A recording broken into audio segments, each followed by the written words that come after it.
Hey, my name is Ido. I'm an ML engineer at DagsHub. Today, I'm going to show you how to connect an external storage bucket to your repository. If your dataset is already hosted on an external storage bucket, then connecting it to DagsHub is going to be the fastest and easiest way to get started with your ML journey. I'm going to create my repository, and I'm going to note that since connecting an external bucket is only free for public repositories on the free tier, and I'm using a free tier project, I'm going to make sure my project is public. Okay? After creating my repository, I'm going to scroll down to the Get Started with Data section and click Connect. I'm going to choose S3 because my bucket is hosted on Amazon. I'm going to click Continue.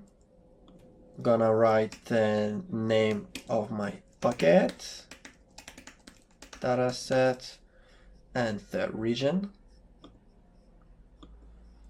Next, I'm going to put in the access key, and if it's a public bucket, you can just check this box.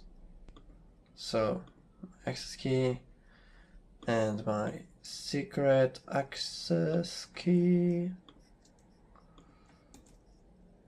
I'll click next, and that's it. My bucket is connected to DagsHub.